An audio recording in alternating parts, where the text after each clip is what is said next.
لیکن یہ نہیں پتا کہ عمران خان کے بیٹے جو ہیں ان کی روٹس کیا ہیں. اگر ان کا بس چلے تو یہ جہاز بھی دیں گے بیرسٹر سیف کو کہ وہ جا کر اڈیالہ جیل میں عمران خان سے ملاقات کریں. بیرسٹر گوہر صاحب جو ہیں ان کو اڈیالہ کے دروازے کھول کر عمران خان کے سامنے بٹھایا جائے گا کہ خان صاحب ایک ویڈیو پیغام جاری کر دیں, ہم نے جلسے کو, ہم نے دھرنے کو روکنا ہے. لیکن عمران خان کے بیٹوں کے لیے نہ فون کال کا انتظام کیا جاتا ہے اور نہ ہی دروازے کھولے جاتے ہیں. وہ لوگ یہ بتا رہے ہیں کہ آپ کی روٹس کیا ہیں. دوستو, عمران خان نے کہا کہ آپ نے اسلام بنائی گئی, اور پھر علیمہ خان کا ایک اعتراف جو انہوں نے بات کہی, اور پھر مریم نواز نے کچھ جو کہا ہے. غور سے دیکھیے گا اس ویڈیو کو, جس ویڈیو کے حوالے سے بات ہو رہی ہے کہ سہیل افریدی صاحب ایک کنٹینر پر آپ کو نظر آئیں گے اور انہیں دکھایا جا رہا ہے. یہ کوئی ورک شاپ ہے جہاں پہ ایک کنٹینر کی تیاری ہو رہی ہے. اس کنٹینر کے اوپر جنگلہ لگایا جا رہا ہے, ساؤنڈ سسٹم وہاں پر لگایا گیا, اس کو رنگ و روگن کرتے ہوئے لوگ آپ کو نظر آ رہے ہیں. اس کے علاوہ اندر اے سی کا اہتمام کیا جا رہا ہے. ایک پورا کنٹینر تیار کیا گیا جس کنٹینر سے عمران خان کی آزادی کی تحریک جو ہے وہ چلائی جائے گی, رہائی کی تحریک چلے گی.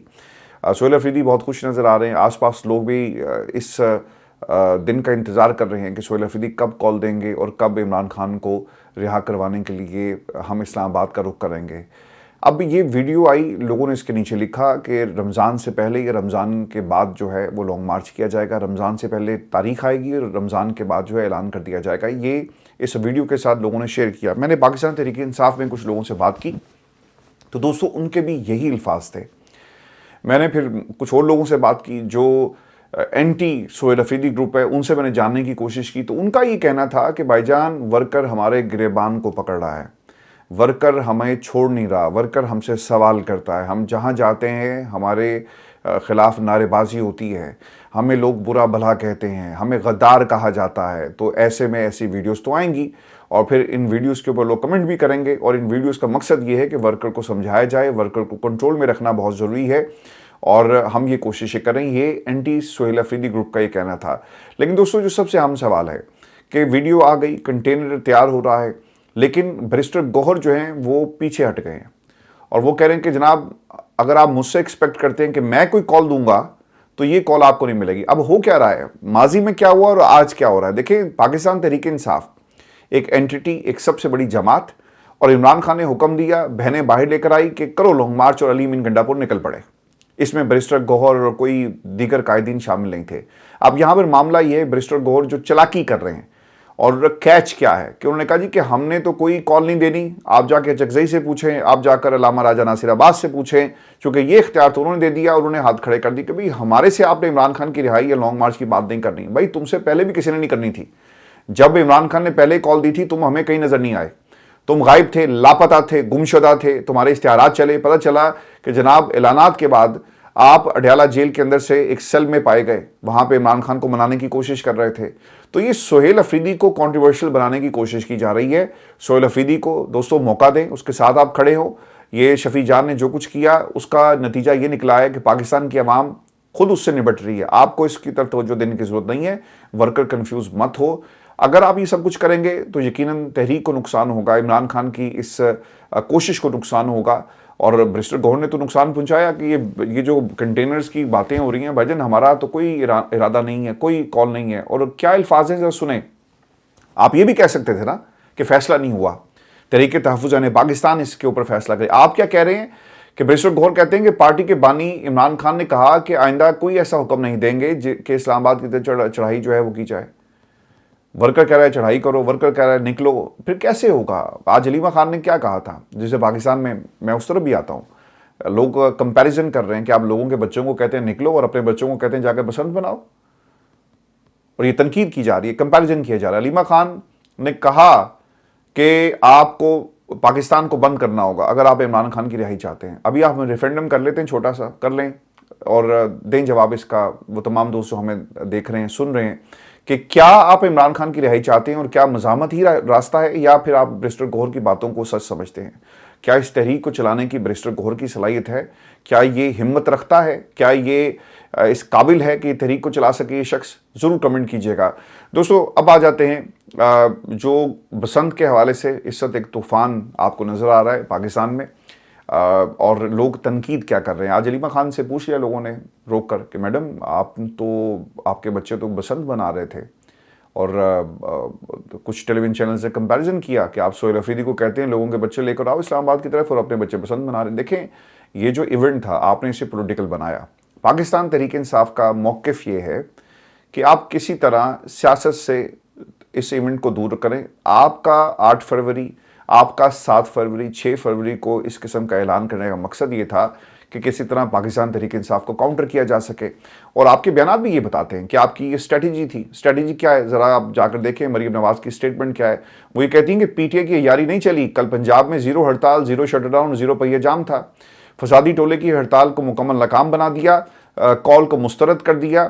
اور بسنت منائی، بحالی ثقافت ہماری یہ ایک اہم قدم ہے. پورے ملک میں لوگ بسنت منانے لاہور آئے. لاہوریوں کے چہروں پر خوشی دیکھ کر اچھا لگا. عوام کی آپ تو سیاست تو آپ کر رہے ہیں، آپ نے اسے ایک سیاسی جماعت کے ساتھ جوڑ دیا. آپ اپنی خوشیوں کو بھی، لوگوں کے ہنسنے کو بھی ایک سیاسی جماعت کے ساتھ جوڑتے ہیں. آپ کروائیں آج الیکشن.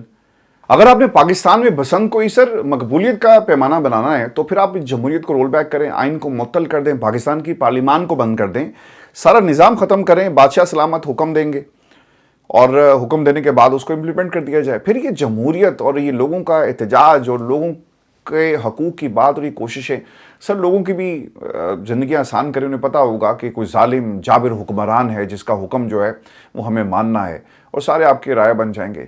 تو یہ پاکستان میں سر بسنت کوئی بینچ مارک نہیں ہے، ایک ایونٹ تھا. آپ نے اسے پولیٹیکل بنا دیا کہ پی ٹی اے والے احتجاج کر رہے ہیں، باقی قوم جو ہے کیوں لوگ لاہور میں اس ایونٹ کو سیلیبریٹ نہیں کریں گے.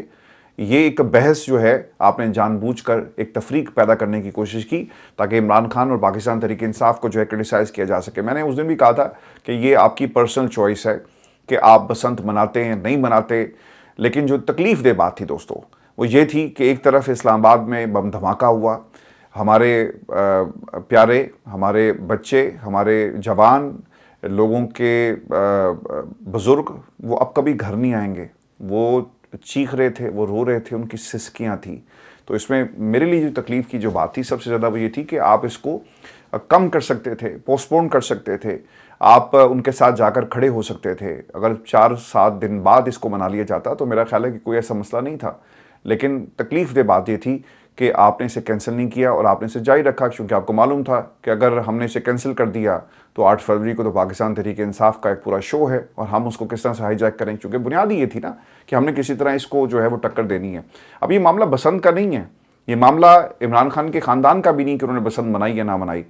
مسئلہ یہاں پر یہ ہے کہ آپ نے اسے صرف اپنی نفرت کے لیے استعمال کرنے آپ کر رہے ہیں. میں نے اس دن بھی کہا تھا یہ آپ کی پرسنل چوائسز ہیں.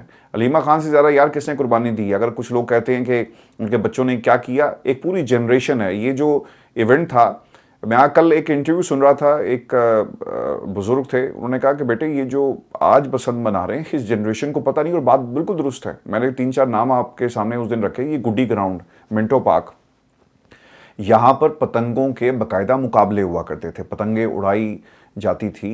اور یہ جو دھوپ میں ڈور لگنے کا کانسیپٹ ہے، یہ دھاگا خریدنا اور اس کو گرمیوں میں دھوپ لگوا کر اور تیار کرنا ڈور کو، یہ سب چیزیں ہم نے ماضی میں کی بھی ہیں اور دیکھی بھی ہیں. یہ پورا ایک ایونٹ ہوا کرتا تھا، ایک سپورٹس تھی کائٹ فلائنگ.